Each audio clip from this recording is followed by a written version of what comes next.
पाकिस्तान ने एक और बड़ा एजाज हासिल कर लिया। इस्लामाबाद में regional chiefs of defence staff conference की मेजबानी की। ISPR के मुताबिक कॉन्फ्रेंस में अमेरिका, कजाकिस्तान, किर्गिस्तान, ताजिकिस्तान और उज्बेकिस्तान की आला अस्करी रहनुमाओं ने शिरकत की है। इस पर बात करेंगे सीनियर दिफाई तज्जियाकार ब्रिगेडियर रिटायर हारिस नवाज साहब ने। बहुत शुक्रिया हारिस साहब अपना कीमती वक्त हमें देने के लिए।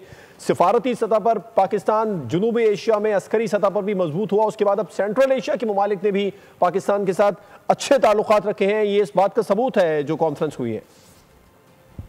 देखिए, ये बड़ी इंपॉर्टेंट कॉन्फ्रेंस जिसमें सीनियर लीडरशिप ने मिलिट्री की USA की है, कजाकिस्तान, किर्गिस्तान, ताजिकिस्तान और उज्बेकिस्तान की है।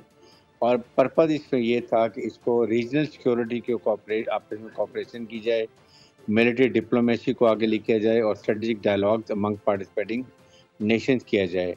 और थीम ये रखा गया था कि strengthening bonds, security, piece.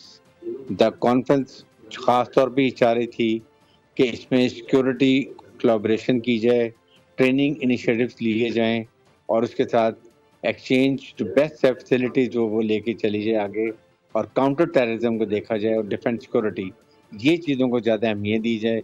Chief army staff field marshal Asim Munir ने तब सबको वेलकम भी किया और फिर रीफाउंड किया कि पाकिस्तान की कमिटमेंट है पीस, स्टेबिलिटी और constructive engagement across the region, इस रीजन को स्ट्रॉन्ग करने के लिए।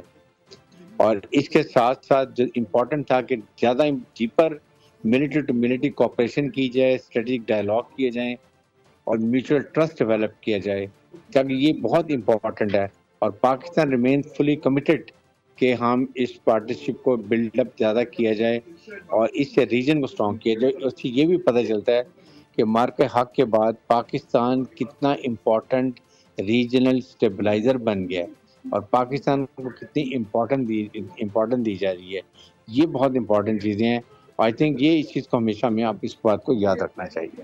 बिल्कुल ऐसे। अच्छा ब्रिगेडियर साहब, भारत मुसलसल प्रोपेगेंडा कर रहा है, साजिशी थ्योरीज कर रहा था, वो तमाम तर अब दम तोड़ गई हैं और ये कॉन्फ्रेंस इस बात की गुमाजी है कि पाकिस्तान अमन का दाई है।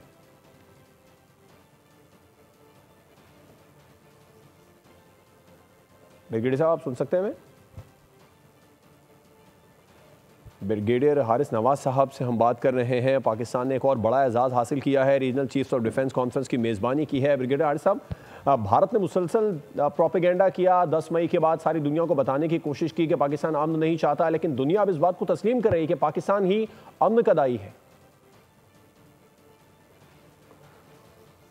ISPR ने बताया है कि कॉन्फ्रेंस में अमेरिका, कजाकिस्तान, किर्गिस्तान, ताजिकिस्तान और उज्बेकिस्तान के आला अस्करी रहनुमाओं ने शिरकत की है। तारीखी कसीरुल मुल्की इजलास इलाकाई सलामती, अस्करी सिफारतकारी और स्ट्रेटेजिक मुकालमे के फ़रोग की जानिब एक अहम पेशरफ्त है। कॉन्फ्रेंस का उन्वान राबितों को मजबूत बनाना, अमन को महफूज बनाना था, सिक्योरिटी ताउन को मजबूत करना, तरबियती इक़दामात को भी फ़रोग देना था। पाकिस्तान ने एक बड़ा एजाज़ हासिल किया, इस्लामाबाद में regional chiefs of defence conference की मेज़बानी की है।